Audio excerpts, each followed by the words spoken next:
ನಮಸ್ಕಾರ.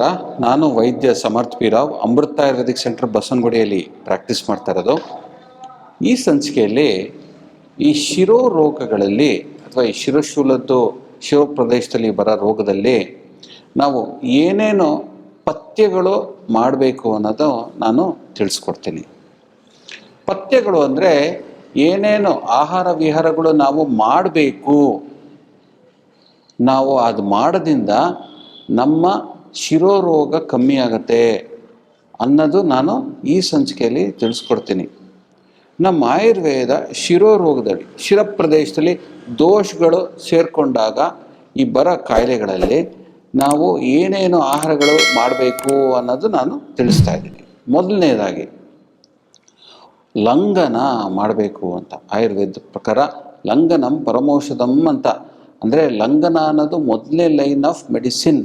ಈ ಜ್ವರದಲ್ಲಿ ಈ ಅಲ್ಲಲ್ಲಿ ಆಮ ಜಾಸ್ತಿ ಆಗಿರುತ್ತೆ, ಅಂಥ ಕಂಡೀಷನಲ್ಲಿ ಲಂಘನ ಮಾಡೋದ್ರಿಂದ ಜಾಠರಾಗ್ನಿ ವೃದ್ಧಿ ಆಗುತ್ತೆ. ಸೊ ಈ ಲಂಘನ ಮಾಡೋದ್ರಿಂದ ಶಿರೋರೋಗದಲ್ಲೂ ತುಂಬ ಉಪಯೋಗಕಾರಿ. ಎರಡನೇದು ಅವನು ಇಮಿಡಿಯೇಟಾಗಿ ಲಂಘನ ನಂತರ ಹೇಳೋದು ಹಳೆ ತುಪ್ಪ.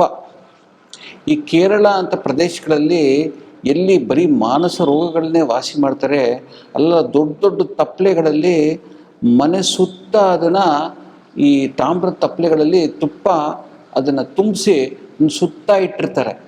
ಯಾತಕ್ಕಂದರೆ ಒಂದು ಜನ್ರೇಷನ್ ಒಂದು ತಪ್ಪಲೆ ತೆಗೆದ್ರು ಅಂದರೆ ಎರಡನೇ ಜನ್ರೇಷನ್ ಎರಡನೇ ತಪ್ಪಲೆ ತೆಗಿತಾರೆ. ಆ ಎರಡನೇ ತಪ್ಪಲೆ ತೆಗೆದಾಗ ತಿರ್ಗಾ ಅದ್ರ ಹೊಸ ತುಪ್ಪ ಹಾಕಿ ಅದನ್ನು ತಿರ್ಗಾ ಬರಿ ಮಾಡಿ ಇಡ್ತಾರೆ. ಹಾಗೆ ಮನೆ ಸುತ್ತಾನು ತಪ್ಪಲೆಗಳನ್ನ ಉಪಯೋಗಿಸ್ತಾಯಿದ್ರು. ಈ ಒಂದು ಪುರಾಣ ಘೃತ ಅನ್ನೋದು ಎಲ್ಲ ಥರದ್ದು ಶಿರ ಪ್ರದೇಶದಲ್ಲಿ ಬರೋ ಕಾಯಿಲೆಗಳಿಗೆ ಒಳ್ಳೆ ಮದ್ದು. ಮೂರನೇ ಐಟಮ್ ತುಂಬ ಒಳ್ಳೆಯದಾಗಿರೋದು ಅಂದರೆ ಹಳೆ ಅಕ್ಕಿ. ಹಳೆ ಅಕ್ಕಿ ಅಂದರೆ 1 ವರ್ಷ 2 ವರ್ಷ ಸ್ಟೋರ್ ಮಾಡಿರೋ ಅಕ್ಕಿ ಸೇವನೆ ಮಾಡೋದ್ರಿಂದ ಏನಾಗುತ್ತೆ ಅಂದರೆ ಈ ಒಂದು ಶಿರೋರೋಗಕ್ಕೆ ತುಂಬ ಉಪಯೋಗಕಾರಿ. ಷಷ್ಟಿಕಶಾಲಿ ಅನ್ನೋದು 60 ದಿವಸಕ್ಕೆ ಮೆಚೂರಾಗ ಅನ್ನ ಕೂಡ ತುಂಬ ಉಪಯೋಗಕಾರಿ. ನಾಲ್ಕನೇದೇನು ಅಂದರೆ ವೆಜಿಟೇಬಲ್ಲು ಸಾಂಬಾರುಗಳು ಕೂಡ ಸೇವನೆ ಮಾಡೋದು ಶಿರೋರೋಗದಲ್ಲಿ ತುಂಬ ಹೆಲ್ಪ್ಫುಲ್ಲು. ತರಕಾರಿಗಳೆಲ್ಲ ಹಾಕಿ ನೀರಲ್ಲಿ ಹಾಕಿ ಬೇಯಿಸಿ ಅದಕ್ಕೆ ಮಸಾಲೆ ಪದಾರ್ಥಗಳೆಲ್ಲ ಹಾಕಿ ಸಾಂಬಾರು ಅಂತ ಕರಿತೀವಿ ನೋಡಿ, ಅಥವಾ ರಸಮ್ ಅಂತ ಕರಿತೀವಿ ನೋಡಿ, ತರಕಾರಿಗಳು ಹಾಕಿರೋದು, ಅದನ್ನು ಕೂಡ ಈ ಶಿರ ಪ್ರದೇಶದಲ್ಲಿ ಬರೋ ಕಾಯಿಲೆಗಳಿಗೆ ಒಳ್ಳೆ ಮದ್ದು. ಆಯುರ್ವೇದ ಇನ್ನೊಂದು ಹೇಳುತ್ತೆ, ಹಾಲು ಕೂಡ ಸೇವನೆ ಮಾಡೋದು ತುಂಬ ಒಳ್ಳೆಯದು. ಅದರಲ್ಲಿ ಮತ್ತೊಂದು ಪಿತ್ತ ಕಮ್ಮಿ ಆಗೋದು ದ್ರಾಕ್ಷಿ.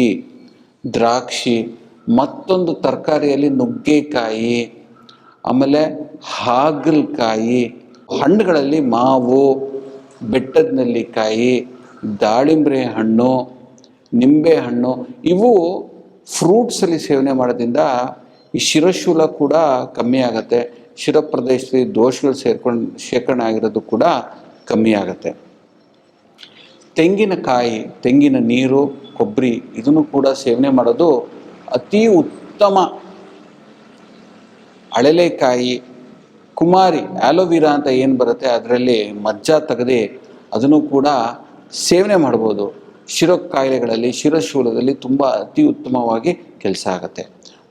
ಇನ್ನೊಂದೇನು ಅಂದರೆ ನೀವುಗಳೆಲ್ಲ ಕೇರಳಕ್ಕೆ ಹೋದಾಗ ಆ ನೀರು ಕೆಂಪಗಿರುತ್ತೆ, ಅದರಲ್ಲಿ ಲಾವಂಚ ಬೇರು ಹಾಕಿರ್ತೀವಿ, ವೆಟ್ಟಿವೇರ ಅಂತ ಕರಿತೀವಿ, ಅದಕ್ಕೆ ಕಸ್ ಅಂತ ಕರಿತೀವಿ. ಅದನ್ನು ಕೂಡ ನೀರಲ್ಲಿ ಹಾಕಿರೋದು ಕೂಡ ಅದು ಸಾಕಷ್ಟು ಶಿರ ಪ್ರದೇಶದಲ್ಲಿ ದೋಷಗಳನ್ನ ತೆಗೆಯೋದಕ್ಕೆ ಉಪಯೋಗಕಾರಿಯಾಗತ್ತೆ. ಅದು ಕೂಡ ಶಿರೋರೋಗ ಕಮ್ಮಿ ಆಗೋದಕ್ಕೆ ಹೆಲ್ಪ್ ಆಗುತ್ತೆ. ಅದು ಲಾವಂಚ ಹಾಕಿರೋ ನೀರು ಕೂಡ ತುಂಬ ಉಪಯೋಗ. ರಾತ್ರಿ ಹೊತ್ತು ಜಾಸ್ತಿ ನಾವು ಟೈಮ್ ಸ್ಪೆಂಡ್ ಮಾಡಬಾರ್ದು ಜಾಗರಣೆಗಳಲ್ಲಿ. ಮತ್ತೊಂದು ತುಂಬ ಒಳ್ಳೆ ಗಿಡಮೂಲಿಕೆ ಇರೋದು ಭೃಂಗರಾಜ. ಬರೀ ಕೂದಲಿಗೆ ಮಾತ್ರ ಅಲ್ಲ, ಶಿರ ಕಾಯಿಲೆಗಳು, ಶಿರ ಪ್ರದೇಶದಲ್ಲಿ ಏನೇನು ಕಾಯಿಲೆಗಳಿದೆ ಅದಕ್ಕೆಲ್ಲ ಒಳ್ಳೆ ಮದ್ದು. ಆಯುರ್ವೇದಿಕ್ ಡಾಕ್ಟರ್ ಹತ್ರ ಹೋದರೆ ನಸ್ಯ, ವಮನ, ಶಿರೋಬಸ್ತಿಗಳು, ಶಿರೋ ಅಭ್ಯಂಗಗಳು ತುಂಬ ಅತ್ಯುತ್ತಮವಾಗಿ ಹೆಲ್ಪ್ ಆಗುತ್ತೆ. ಶಿರೋರೋಗದಲ್ಲಿ ನಾನು ಪಥ್ಯಗಳೆಲ್ಲ ಹೇಳಿದ್ದೀನಿ. ಮತ್ತೊಂದು ಸಂಚಿಕೆಯಲ್ಲಿ ಮತ್ತೊಂದು ಕಾಯಿಲೆ ಹೇಳೋಣ. ಅಲ್ಲಿವರೆಗೂ ನಮಸ್ಕಾರ.